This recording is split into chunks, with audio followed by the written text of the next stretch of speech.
মাউলুদিন ইউলাদু আলাল ফিতরা ফাআবাওয়াহু ইউহাউবিদানিহি আও ইউমাসসিরানিহি আও ইউমাজ্জিসানিহি।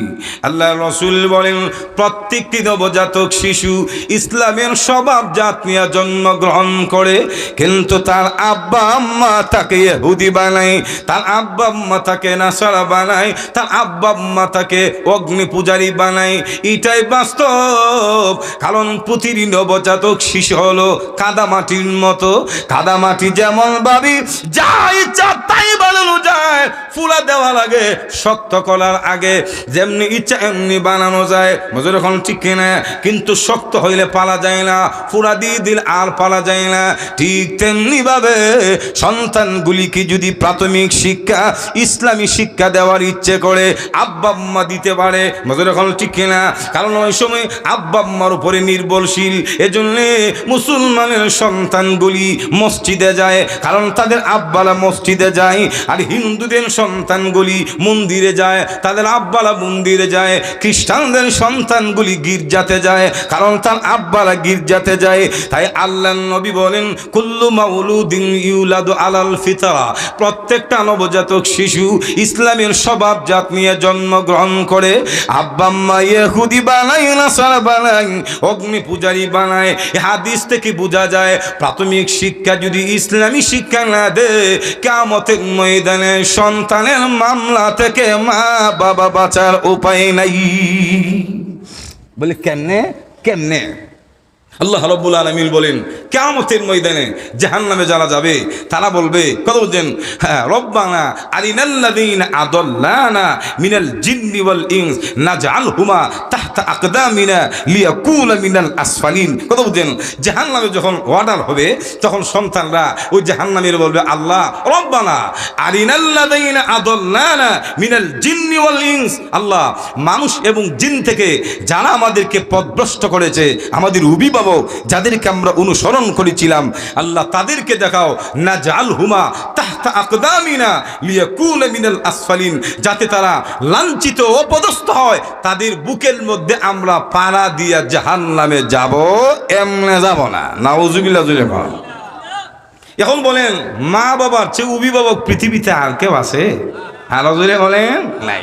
এজন্য আব্বা আম্মা যদি দিন শিক্ষা না দেয়, যার অভাবে নাস্তিক হবে, জাহান্নামে হবে, তখন সন্তানগুলিও আব্বা আম্মার বিরুদ্ধে মামলা দিবে, জাহান্নামে দেওয়ার জন্য সুপারিশ করবে। নাউজুবিল্লাহ জুড়ে খান। তাই পঞ্চম নম্বর দেই তো, যাদেরকে আল্লাহ সন্তান দিয়েছে, আপনার সন্তানের প্রতি 5 নম্বর দায়িত্বটা হলো ইসলামী শিক্ষায় শিক্ষিত করবেন। মনে থাকবে তো ইনশাআল্লাহ। 6 নম্বর দায়িত্ব। অসুবিধা হইতেছে? যখন কোনো অসুবিধা? 6 নম্বর দায়িত্ব হলো প্রতিটি সন্তানের মধ্যে সমতা রক্ষা করবেন। সমতা, সমতা বুঝেননি? মানে সমান সমান ইনসাফ, ইনসাফ এবং তাদের মধ্যে সমতা রক্ষা করবেন। আমরা অনেক সময় দেখি সম্পদের ক্ষেত্রে বৈষম্যতা করি, আদরের ক্ষেত্র 2 নাম্বারই করি। মজুর এখন ঠিক না? একজনটি বেশি আদর, আরেকজনটি কম আদর, একজনটি একটু বেশি সম্পদ, আরেকজনটি কম সম্পদ। রসুল দুটার ক্ষেত্রে আপত্তি করেছেন। আদরের ক্ষেত্র আল্লাহ রসুল সমান কথা বলছেন, রক্ষা করার কথা বলছেন। যেমন হযরত আনাস রাদিয়াল্লাহু তাআলা থেকে বর্ণিত, তিনি বলেন, এক ব্যক্তি রসুলের কাছে বসা ছিল, ফাজাআহু বুনাইয়ুন লাহু ফাআখাযাহু ফাকাব্বালাহু ফাআজলাসাহু ইলা হিজরিহি সুম্মা জাআত বুনাইয়াতুল লাহু ফাআখাযাহা আজলাসাহা ইলা জামবিহি। আল্লাহ রসুল তখন বলেন, ফামা আদালাত বাইনাহুমা। সুবহানাল্লাহ। হযরত আনাস বলেন, রসুলের কাছে এক ব্যক্তি বসা ছিল। এমনি ওই ব্যক্তির একটা ছেলে সন্তান আছে। যেরকম কোন সন্তান? ফাআখাযাহু। হযরত আনাস বলেন, ওই ব্যক্তি তার সন্তানকে ধরলেন, ফাকাব্বালাহু, এবং তাকে সুমা দিলেন, কিস করলেন। এরপরে ও আজলাসাহু ইলা হিজরিহি, তার কাছে বসাইলেন। সুম্মা জাআত বুনাইয়াতুন লাহু ফাআখাযাহা, এরপরে তার একটা মেয়ে সন্তান আসলো। ওই সাহাবী বলেন, আমি তাকা দেখি ওই ব্যক্তিটা তার মেয়ে সন্তানকে ধরলেন এবং কুলের মধ্যে বসাইলেন, তবে মধ্য দিয়া সুমা আর দিলেন না। ছেলে সুমা দিছে কিন্তু মেয়েরে একটু জোরে এখন না, আপনার সমাজে কিন্তু এমন আছে না, মেয়ে হইলে খুব মন খারাপ, আর ছেলে হইলে সুবহানাল্লাহ মিষ্টি সাইনমন বেচারা মজুর এখন ঠিক কিনা। অথচ আল্লাহ হাবিব বলেন, মান আলা সালাসা বানাতিন ফাআদ্দাবাহুন্না ওয়া যাওয়াজাহুন্না ফাদাখালাল জান্নাহ। জুরে কল আল্লাহু আকবার। যে ব্যক্তি 3টা কন্যা সন্তান জন্ম দিল, মেয়ে সন্তান, জুরে এখন কোন সন্তান, আর 3 মেয়েরে যদি আদব দিন ইসলাম শিক্ষা দিয়া দিনদার ভালো ছেলের কাছে বিয়ে দেই, রসুল বলেন ফাদাখালাল জান্নাহ। 3 মেয়ের দায়িত্ব পালন করার উসিলাই আল্লাহ তাকে জান্নাতে প্রবেশ করাবেন। কিন্তু এরপরে মেয়ে হইলে মন বলা না, আর ছেলে হইলে সুবহানাল্লাহ খুব খুশি। মজুর এখন ঠিক না। আল্লাহ সাহাবীকে বললেন, এ সাহাবী ফামা আদালাত বাইনাহুমা, তোমার সন্তানগুলির ক্ষেত্রে তোমার ইনসাফ গেল কোথায়?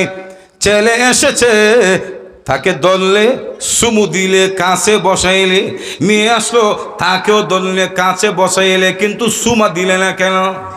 চিন্তা করছেন? রসুল বলেন ফামা আদালাত বাইনাহুমা, তোমার সন্তানগুলির মধ্যে ছেলে মেয়ের ক্ষেত্রে তোমার ইনসাফ কোথায় বেড়া? ছেলের দাম আছে, মেয়ের কি দাম নাই? মেয়ে যেমন তুমি জন্ম দিয়েছো, ছেলেটো তুমি জন্ম দিয়েছো। ছেলে যেমন তোমার গলে হয়েছে, মেয়েটো তোমার ঔরস হয়েছে। ফামা আদালাত বাইনাহুমা, এটা তোমার উচিত হয় নাই, বৈষম্য করেছো। ছেলে মেয়ে উভয়টাই সমান ভালোবাসা আদর পাওয়ার অধিকার রাখে। মজুর এখন ঠিক কিনা? তাহলে আদরের ক্ষেত্রে আল্লাহ হাবিব সাল্লাল্লাহু আলাইহি সাল্লাম, আল্লাহ রসুল, বৃষ্টি পড়ে, আচ্ছা বৃষ্টি হইতো না, অসুবিধা কি যাবেন না নাকি? আর হজুর এখন বৃষ্টি হলে অসুবিধা কি? আমরা ব্রাহ্মণ বৃষ্টি গিয়ে মাটির তলে গিয়ে তো যুদ্ধ করি কেন? পাঞ্জাবিরা যখন এসেছিল এই নবনগর বিভিন্ন স্পটে নদীর মধ্যে থেকে হুমায়ুন মন্ত্রী সহ আরো অনেকেই তো মুক্তিযোদ্ধার ভূমিকা পালন করছে। নদীর মধ্যে গিয়ে তিতাস নদীর দিকে আমরা মারামারি করতারি, যুদ্ধ করতে পারে, বৃষ্টি এটার লাগে দূর মারবেন, দোয়া করে দিতাম না কিতা? একটু জোরে জোরে বলেন, আওয়াজ একবারে অস্ত করলে বেশি সুবিধা মনে করলেন, জোরে বলেন দোয়াই তোলা চলব। আল্লাহ রাহমাতুল লিল আলামিন আদরের ক্ষেত্রে ছেলে মেয়ের মধ্যে ইনসাফ করার কথা বলেছেন, জোরে এখন ঠিক কিনা? তাহলে সম্পদের কথা বলি। আমাদের সমাজে কোনো আব্বা আছে, এক ছেলের বেশি দিয়ালা, বিশেষ করে বড় ছেলের কইটা শির বন্ধক দেই। যখন কি বন্ধক? শির বন্ধক বলে দে, কই আমার বড় ছেলে কষ্ট বেশি করছে। মজুর এখন ঠিক কিনা? হযরত নোমান ইবনে বাশির বলেন, পৃথিবীর মানুষেরা রে, আমার আব্বা আমাকে কিছু সম্পদ বেশি দিয়ে দিছে, বাপে ছেলেরে বেশি দিছে এক ছেলেরে, কিন্তু বউ আপত্তি করছে। স্ত্রী বলেন, স্বামী হে, এক সন্তানকে বেশি দিবেন আর একজনকে কম দিবেন, বাকিগুলিকে দিবেন না, এটা আমি মানব না। সুবহানাল্লাহ জোরে বল না। আমার ফেডের মধ্যে যেমন নুমান হয়েছে, বাকি তো আমার ফেড হয়েছে, এটা তো ফাই আনছেন না। মজুর এখন ঠিক কিনা? না কিন্তু ভালো খাচ্ছেন বলে অবিচার করবেন না। সব সন্তান আমি জন্ম দিছি, আপনারও রসে আমি গর্ভধারণ করেছি, সুতরাং নুমান তারে বিশেষ সম্পদ দিবেন আর অন্য সম্পদ সন্তানকে দিবেন না, এটা আমি মানি না।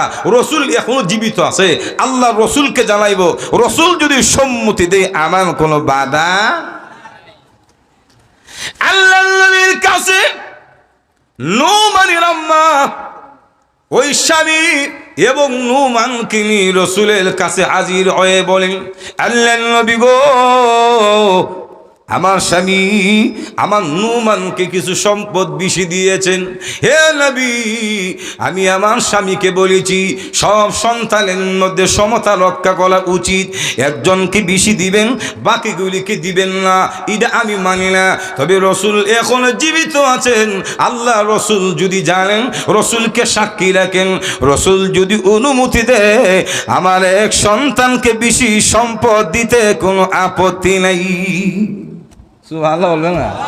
চিন্তা করুন কেমন মা, এমন মা থাকলে ঘরে দৌড় হইতো না। একটু জোরে আল্লাহ নোমানের আব্বাকে বলে, বাশির রে, আফআলতা হাদা বিওয়ালাদিকা কুল্লিহিম, তুমি কি তোমার সব সন্তানের মধ্যে এমন বেশি দিছো নাকি? হযরত নোমান বলেন, ক্বালা লা, হুজুর না সবাইরে দেয় নাই, নুমানরে দিছি। আল্লাহ রাসূল তখন বলেন ইত্তাকুল্লাহ ওয়াদিলু বাইনা আওলাদিকুম, হে বাশীর আল্লাহকে ভয় করো আর সন্তানের মধ্যে সমতা রক্ষা করো। একজনকে বেশি দিবা বাকিরে দিবা না, এটা হবে না। মজুর এখন ঠিক কিনা? হযরত নুমান বলেন ফারাজা আবি, আমার আব্বা তখন ফিরে আসলেন, ফারাদ্দা সাদাকাতা, আমাকে যে বেশি দিলেন সেটা ফিরাইয়া নিলেন। মজুর এখন ঠিক কিনা? তাহলে বুঝেন আদরের ক্ষেত্রে, স্নেহ মমতার ক্ষেত্রে যেমন সমান সমান, সম্পদের ক্ষেত্র সন্তানের মধ্যে সমান ভাগে বন্টন করতে হবে। মজুর এখন ঠিক কিনা? আপনি বাপ হিসাবে এক ছেলের বেশি দিবেন আর বাকির দিতেন না, তিনটা মিল্লা যাদের বেশি দিতেন এটা কাটটা ফালাই দিব। মজুর এখন ঠিক কিনা? মজুরে বলেন ঠিক কিনা? এ বেড়া তুই আব্বার করে হয়েছে তো আমরা কি তা দিতে পারি শেষে নাকি? তোর বেশি দিলে কেন? বলে দে আনালে শেষ। মজুর এখন ঠিক কিনা? তাহলে দরবারের মূল তো আপনি বাপ, আপনি তো বেন সারি করে জুলুম করলেন, মারামারিটা শুরু করে দিলেন। এজন্য জীবিত অবস্থায় যদি আপনি দেন সমান সমান দিবেন, বৈষম্য করার সুযোগ নাই। আপনার জোরে এখন ঠিক কিনা? আরো জোরে বলেন। 6 নাম্বার গেল, আরো বলবো? আরো জোরে বলেন। 7 নাম্বারটা বলি, কারণ বৃষ্টি তো আপনারা আবার বই লাগিয়ে দিছে, গেছে গেল গীতা। আরো জোরে বলেন। তাহলে 7 নম্বর দায়িত্ব হলো প্রতিটি আব্বা আম্মা সন্তানের জন্য দোয়া করবে। সুবহানাল্লাহ বলেন। রব্বি জাআলনি মুকিমাস সালাহ ওয়া মিন যুররিয়্যাতি রব্বানা তাকাব্বাল দুআ। সুবহানাল্লাহ জোরে বলেন। ইব্রাহিম আলাইহিস সালাম আল্লাহর কাছে দোয়া করতে, আল্লাহ আমাকে নামাজ প্রতিষ্ঠাকারীর অন্তর্ভুক্ত করে দেন, আমার সন্তানগুলিরও নামাজ প্রতিষ্ঠাকারী বানিয়ে দেন।